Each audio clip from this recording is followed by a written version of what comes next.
Hello दोस्तों, आप सभी का स्वागत है हमारे यूट्यूब चैनल मज़ेदार पढ़ाई विद नमन .वानी में। आज हम क्षितिज भाग 2 के चैप्टर नंबर 10 की बात करेंगे, जिसको स्वयं प्रकाश जी ने लिखा है और जिसका नाम है नेताजी का चश्मा। देरी न करते हुए स्टार्ट करते हैं। तो स्वयं प्रकाश जी, जिनका जन्म 1947 में इंदौर में हुआ था और जिन्होंने मैकेनिकल इंजीनियर की पढ़ाई पूरी करके औद्योगिक प्रतिष्ठान में नौकरी कर ली थी, और इनकी कुछ महत्वपूर्ण और प्रकाशित हो चुके कहानी संग्रह भी हैं, जिनमें शामिल है सूरज कब निकलेगा, आएंगे अच्छे दिन भी, आदमी जात का आदमी और संधान। उसके अलावा इस चैप्टर में स्वयं प्रकाश जी ने हमें देशभक्ति की भावना से ओतप्रोत बच्चों के बारे में भी प्रकाश डाला कि बच्चों के अंदर भी देशभक्ति की भावना जागे। देर न करते हुए चैप्टर स्टार्ट करते हैं, नेताजी का चश्मा। तो इस चैप्टर में स्वयं प्रकाश जी बताते हैं कि एक करेक्टर होता है हवलदार साहब, जो अक्सर कंपनी के काम के सिलसिले में एक कस्बे से गुज़रते हैं हर 15 दिन में, और वो जो कस्बा होता है उसमें कुछ पक्के मकान भी होते हैं, कुछ कच्चे भी, और एक ही बाज़ार था और एक छोटा सीमेंट का छोटा सा कारखाना भी था, और सिनेमा घर भी था, और एक नगर पालिका थी जो कि अक्सर कुछ ना कुछ करवा ही दिया करती थी, जैसे कि कभी पेशाब घर बनवा दी, कभी कबूतरों की छतरी बनवा दी। इस तरह के काम वो अक्सर कर लिया करती थी। इसमें से क्वेश्चन आ सकता है कि नगर पालिका क्या क्या करती थी, तो आप बता सकते हैं कुछ पेशाब घर, कभी कबूतर की छतरियाँ, ये सब चीज़ें बनवा दिया करती थी। तो नेताजी की मूर्ति के बारे में बताएं तो उसे बनाया था एक मोतीलाल मास्टर ने। तो मोतीलाल मास्टर जो था वो एक स्कूल का ड्राइंग मास्टर था। उसे काम इसलिए दिया गया था क्योंकि नगर पालिका को अच्छी जानकारी नहीं थी मूर्तिकारों के लिए, मूर्तिकारों की और ना ही उनके पास कुछ ऐसा ख़ास बजट था जो कि वो अफोर्ड कर सकते और अच्छी मूर्तिकारों को। उनकी शासन विधि की घड़ियाँ भी समाप्त हो गई थी और बहुत चिट्ठी पत्रों में बहुत ज़्यादा समय बर्बाद हो चुका था। तो उन्होंने एक लौते ड्राइंग मास्टर को दे दिया। तो हम मूर्ति के बारे में थोड़ा सा प्रकाश डालें तो मूर्ति संगमरमर की बनी थी और टोपी से लेकर कोट के दूसरे बटन तक करीबन 2 फुट ऊंची थी और बहुत ही सुंदर थी, और जिसमें दिल्ली चलो और तुम मुझे खून दे जैसे नारे याद आ जाया करते थे अक्सर। तो हवलदार साहब जब कस्बे से गुजरते थे तो उन्हें हर बार एक नया चश्मा मूर्ति पर देखने को मिलता। तो अब हवलदार साहब अचरज से कोतोकुबरी सोच से एक वहाँ पर पान वाला था, जिससे वह अक्सर पान खाया करते थे, रुक कर देखते थे कि आज कौन सा चश्मा लगा है इस तरह से। तो उन्होंने इस बार कोतुकबरी नज़रों से उससे पूछा पान वाले से। तो पान वाले का हम शारीरिक चित्रण करें तो पान वाला एक हंसौड़ आदमी था जो थोड़ा काला था, और वो हमेशा मुंह में एक पान लगाया रहता था उसके मुंह पर, और होंठ उसके थोड़े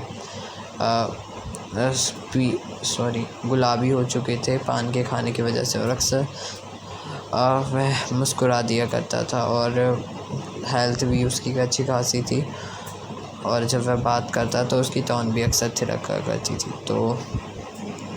तो जब उन्होंने थोड़ी जानकारी धीरे धीरे इकट्ठी की, तब उन्हें समझ आया कि एक चश्मा वाला जिसका नाम कैप्टन है वो उसे नेताजी की मूर्ति बिना चश्मे के बुरी लगती है, और इसीलिए वो अपनी दुकान, उसकी फेरी वाली दुकान है, तो वो गिने चुने फ्रेम उसमें लगा दिया करता है। तो इतनी जानकारी के बाद हवलदार साहब ने एक क्वेश्चन उनके दिमाग में खोदा और उन्होंने वह प्रश्न पान वाले से पूछा कि चश्मा, ओरिजिनल चश्मा हवलदार साहब का कहाँ है। तो उसने उत्तर दिया कि मूर्तिकार बनाना भूल गया। हवलदार साहब बड़े अचरज में पड़ गए क्योंकि उनके लिए यह बात बहुत बड़ी थी कि बनाना भूल गया।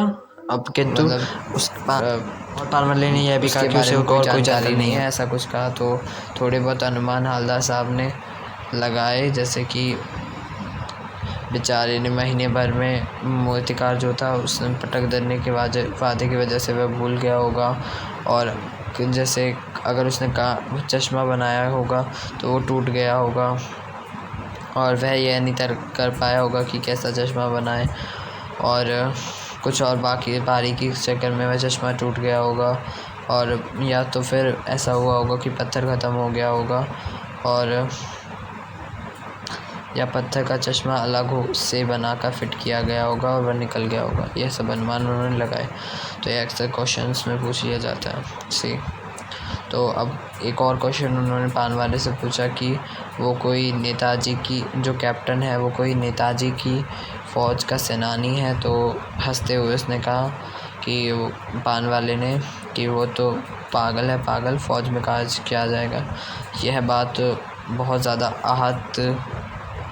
उनको बहुत ज़्यादा आहत की हवलदार साहब को, जिसकी वजह से हवलदार साहब वो अब मन ही मन सोचने लगे कि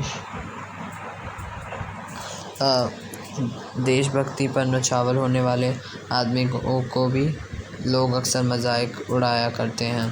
तो अब हम थोड़ा सा एक पान वाले के चित्रण के बारे में जानकारी दें। तो पान वाला एक बूढ़ा सा मरियल आदमी था जो अक्सर गांधी टोपी पहना करता था, और एक हाथ में उसके काले चश्मे से और अलग अलग विभिन्न प्रकार के चश्मों से भरी संदूकची थी, और एक बांस पर कुछ चश्मे लटके रहते थे। उसकी फेरी की दुकान थी, अर्थात वह चश्मों को घूम घूम कर उन संदूकची में और उस बांस पर ही बेचा करता था। और यह तो मैं बता चुका हूँ कि वह लंगड़ा था, और तो उसे बुरी लगती थी मूर्ति, तो अगर कोई ग्राहक आ जाता था तो वो चश्मा अक्सर बदल दिया करता था। मतलब अर्थात जैसे कोई ग्राहक आया और उसे गोल फ्रेम वाले चश्मे चाहिए तो वो गोल फ्रेम वाले चश्मे नेताजी की मूर्ति पर उसने लगा दिए, और अगर वो चश्मे चाहिए तो वो निकाल कर दूसरे चश्मे उस पर लगा देगा, और यही प्रोसेस रोज़ चलता रहता था। ठीक है।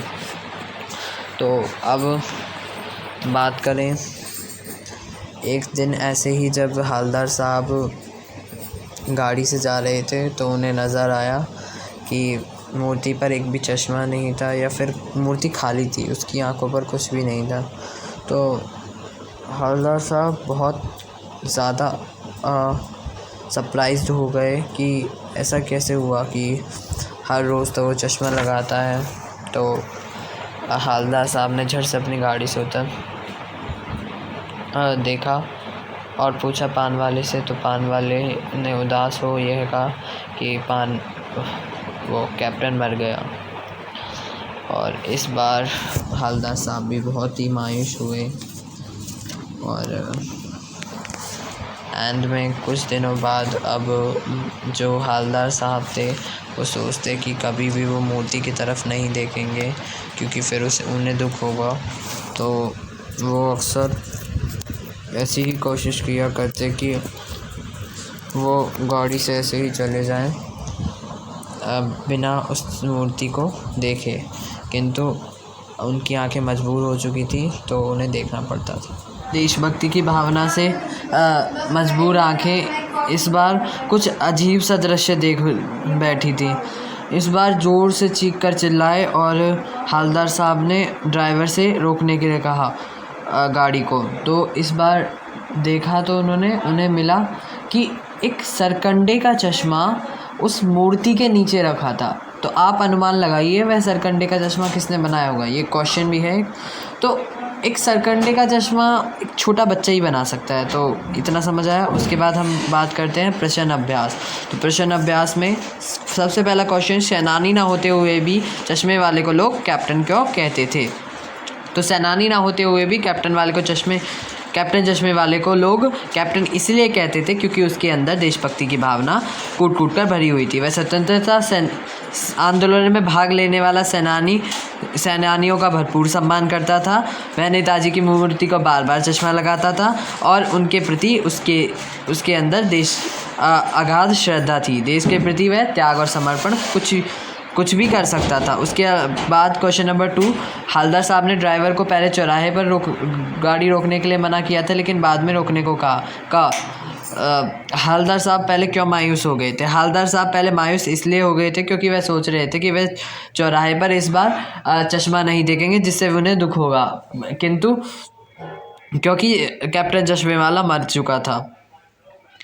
और खे की तरफ बढ़ते हैं। मूर्ति पर सरकंडे का चश्मा क्या उम्मीद जगाता है? मूर्ति पर सरकंडे का चश्मा यह उम्मीद जगाता है कि आज भी हमारे देशभक्ति की भावना और भावी पीढ़ी ने यह धरोहर संभाली हुई है। उनके अंदर भी देश प्रेम की भावना का जज्बा है, अतः हमारा देश भविष्य भी सुरक्षित है। उसके अलावा हवलदार साहब इतनी सी बात पर भावुक क्यों उठे? टूका गए। तो हवलदार साहब इतनी सी बात पर भावुक इसलिए हो उठे थे क्योंकि उनके मन में निराशा की भावना अचानक ही आशा के रूप में परिवर्तन हो गई थी। कैसे? उन्होंने जब वहाँ पर सरकंडे का चश्मा देखा था। जी, क्वेश्चन नंबर 3 की तरफ बढ़ते हैं। आज से स्पष्ट कीजिए। बार बार सोचते हैं क्या होगा उस कौम का जो घरगृहस्थी के कारण अपनी जवानी सब कुछ होम देने वालों पर भी हंसती है और अपने लिए बिकने के मौके ढूंढती है। इसमें हवलदार साहब कहना चाहते हैं कि वे जो देशभक्ति की भावना से ओतप्रोत लोग होते हैं और वो अपनी देशभक्ति की भावना को जताते हैं, तो कुछ न्योछावरखोर लोग सिर्फ अपने स्वार्थ के लिए उनका तक मजाक उड़ा देते हैं। वह खुद तो कुछ कार्य कर नहीं सकते देशभक्त प्रेम के बारे में, तो वो दूसरों का ही अक्सर मजाक उड़ाया करते हैं। उन्हें बस अपनी स्वार्थ पूर्ति के लिए ही उनका सब कुछ होता है।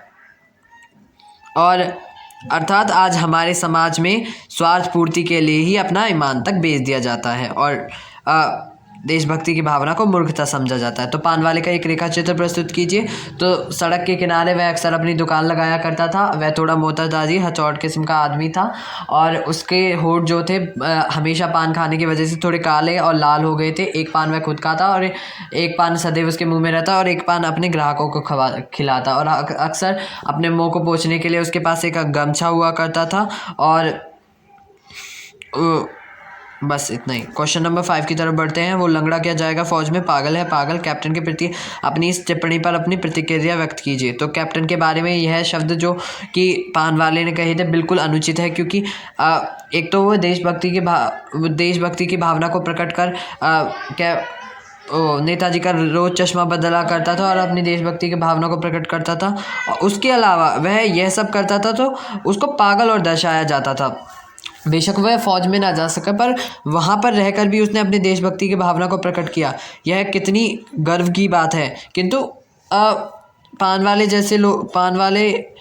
जैसे लोग अक्सर ऐसी बातों को नहीं समझा करते और वो सामने वाले को पागल समझा करते हैं। ऐसा कहना पान वाले की स्वार्थपरता की भावना को दर्शाता है, जो स्वतः अनुचित है। वास्तव में पागलपन की हद के देश के प्रति त्याग व समर्पण की भावना रखने वाला व्यक्ति श्रद्धा का पात्र है, उपास का नहीं। ठीक है, बस अब हम रचना और अभिव्यक्ति की ओर बढ़ते हैं। तो रचना और अभिव्यक्ति में पहला प्रश्न है, निम्नलिखित वाक्य पात्रों की कौन सी विशेषता की ओर संकेत करते हैं? क्वेश्चन नंबर 6 का क्या? हवलदार साहब हमेशा चौराहे पर रुकते और नेताजी को निहारते। हवलदार साहब का हमेशा चौराहे पर रुकना और नेताजी को निहारना यह प्रकट करता है कि उनके अंदर देशभक्ति की भावना कूट कूट कर भरी पड़ी है। वे स्वतंत्रता सेनानियों का सम्मान करते हैं और नेताजी को पहनाए गए चश्मे के माध्यम से जो कैप्टन पहनाता था वे उसके प्रति अपने श्रद्धा भाव को प्रकट करते हैं।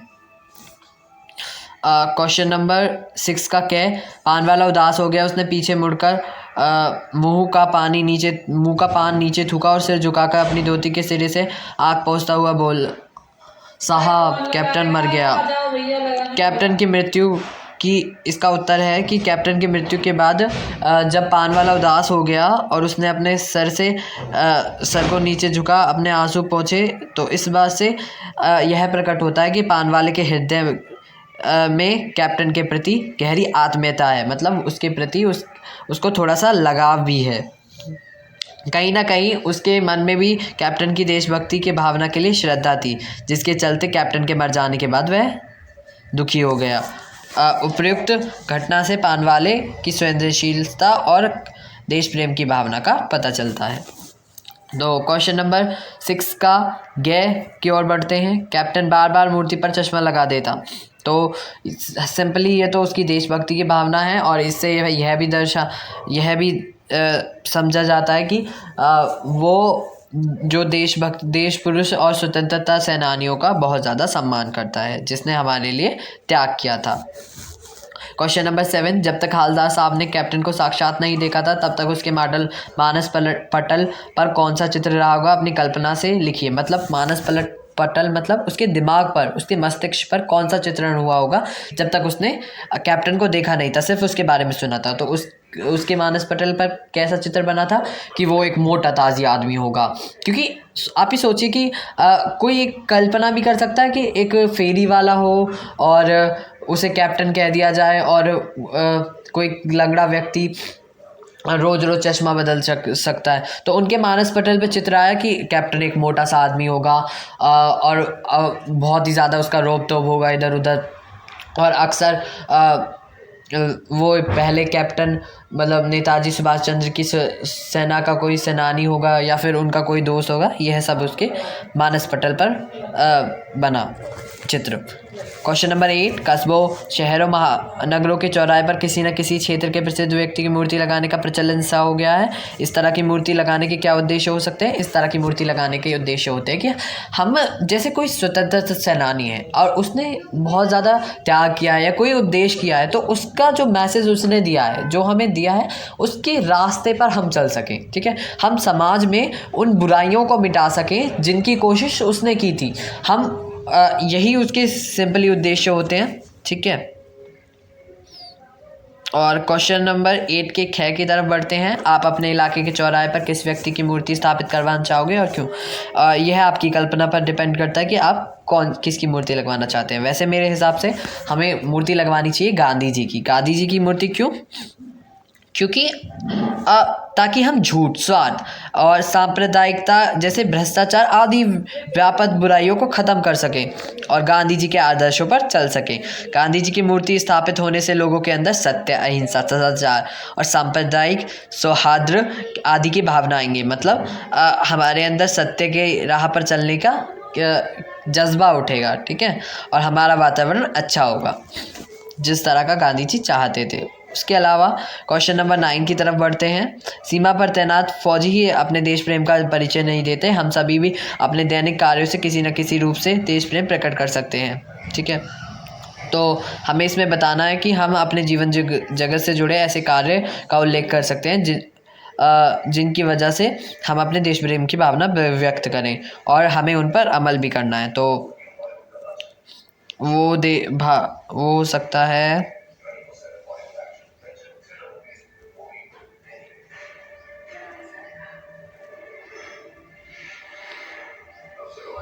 तो हम उसमें बहुत सारी चीज़ें को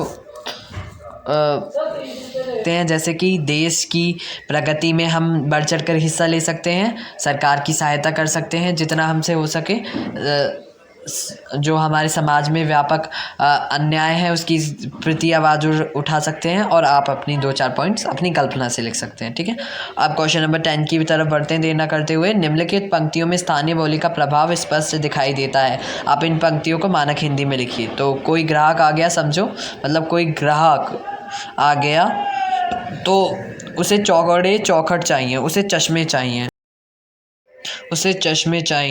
तो कैप्टन किधर से लाएगा? तो कैप्टन कहाँ से लाएगा? तो उसकी मूर्ति, तो उसको मूर्ति वाले दे दिया, उधर दूसरा बिठा दिया। तो इसका समरी आप करें तो एक लाइन में उत्तर दें। तो कोई अगर ग्राहक उसकी दुकान पर आ जाया करता कैप्टन चश्मे वाले के, और उसे क्या चाहिए?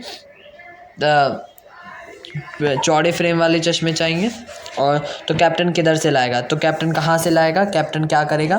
कैप्टन जो मूर्ति पर लगा चश्मा है उसे बदल कर दूसरा चश्मा वहाँ पर लगा देगा, और जो ग्राहक को चाहिए वो दे देगा। क्वेश्चन नंबर 11 की तरफ बढ़ते हैं। भाई खूब क्या आइडिया है? इस वाक्यों को ध्यान में रखते हुए बताइए कि एक भाषा का दूसरी भाषा में शब्दों के आ जाने से क्या लाभ होता है। तो क्या लाभ होता है? तो लाभ होता है, एक तो हमें उस भाषा के बारे में थोड़ी सी जानकारी मिल जाती है जो दूसरी भाषा उस भाषा में आई है। उसके अलावा हमें थोड़ा अनुमान जल्दी से लग जाता है। जैसे इसमें शब्द आइडिया है, तो आइडिया अगर हिंदी में लिखा होता तो इतनी जल्दी हम उसे पकड़ नहीं पाते। तो भाषा प्रभावशाली हो जाती है, स्पष्टपूर्ण हो जाती है, दूसरे भाषा का ज्ञान भी हो जाता है और इससे थोड़ा यूनिक टाइप का भी लगता है, अलग भाषा अलग लगती है। तो रचना और अभिव्यक्ति के हमने सारे प्रश्नोत्तर कर लिए। उसके अलावा नीचे जो भाषा अध्ययन है उसमें निपातों को छांटना है। तो निपात कौन कौन से हो सकते हैं इसमें, तो पहले के में है कुछ ना कुछ। निपात वो शब्द होते हैं जिनका अलग ही साउंड टाइप का आता है, ठीक है। उसके अलावा कोही और तो था और अब भी और अगले में। उसके अलावा इसमें जो वाच्य हैं उसके लिए एक न्यू वीडियो आएगी जिसमें फिर उसके बाद आप इन सबको कर सकेंगे। और वाच्य टॉपिक आपकी इंग्लिश हिंदी ग्रामर में है भी। उसके अलावा मैंने कुछ क्वेश्चंस यहाँ पर लगाए हैं, प्रीवियस ईयर क्वेश्चन भी हैं उसमें, सारे चैप्टर को इंक्लूड करके। तो देना करते हुए उनकी तरफ मूर्ति बनाने के लिए स्थानीय कलाकार को ही क्यों अवसर दिया गया होगा का फैसला क्यों लिया गया होगा। तो क्यों लिया गया होगा, इसलिए लिया गया होगा क्योंकि एक तो नगर पालिका की समय की घड़ियाँ ख़त्म होने वाली थी, मतलब उनकी शासन विधि समाप्त होने वाली थी। उसके अलावा और उन्हें अच्छे मूर्तिकारों की जानकारी भी नहीं थी, उनके पास इतना अच्छा खासा बजट भी नहीं था कि वो एक महंगा मूर्तिकार अफोर्ड कर सके। और एक और पॉइंट इसमें लिख सकते हैं हम कि उन्हें चिट्ठी पत्रों में उन्होंने बहुत ज़्यादा समय व्यर्थ कर दिया। अब प्रश्न नंबर 2 की तरफ बढ़ते हैं। कैप्टन मूर्ति वाले का चश्मा बार बार क्यों बदल दिया करता था। कैप्टन मूर्ति का चश्मा बार बार इसलिए बदल दिया करता था क्योंकि उसके अंदर देशभक्ति की भावना थी और वह नेताजी को बिना चश्मे के देखना पसंद नहीं करता था। वह उस प्रकार था जैसे मतलब नेताजी के चश्मा कुछ इस प्रकार था जैसे व्यक्ति की नाक होती है। प्रश्न नंबर 3 की तरफ बढ़ते हैं। बच्चे को मूर्ति पर सरकंडे का चश्मा का लगाना क्या प्रदर्शित करता है या किसने बनाया होगा। ये 2016 में क्वेश्चन पूछा गया है। तो बच्चे का मूर्ति पर चश्मा लगाना क्या प्रदर्शित करता है कि हमारे देश की बच्चों के अंदर भी देशभक्ति की भावना ओतप्रोत है या फिर कूट कर भरी हुई है। यह किसने बनाया होगा, तो यह सिंपली बच्चे ने ही बनाया होगा क्योंकि ऐसे छोटी मोटी चीज़ें या फिर ऐसे सरकंडे वगैरह का चश्मा सिर्फ वही बना सकते हैं। प्रश्न नंबर 4 की तरफ बढ़ते हैं। हलदार साहब को नेताजी की मूर्ति में कौन सी कमी नजर आई और उन्होंने उसके कारण के विषय में क्या क्या अनुमान लगाया। ये 2023 में अभी सेट नंबर 2 में आया है। तो इसका उत्तर यह है कि उन्हें कौन सी कमी नज़र आई उसमें, तो उन्हें उसमें कमी नज़र आई कि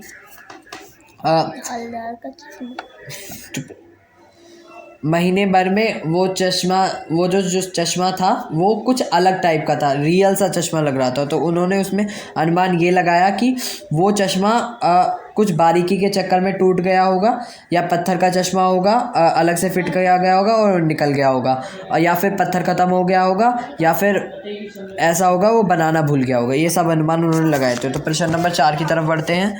4 तो हो गया। प्रश्न नंबर 5 की तरफ। मूर्ति के विषय में थोड़ा कुछ बताइए और वह मूर्ति किस पत्थर से बनी थी। तो वह मूर्ति संगमरमर के पत्थर से बनी थी और वह मूर्ति बहुत ही ज़्यादा सुंदर थी।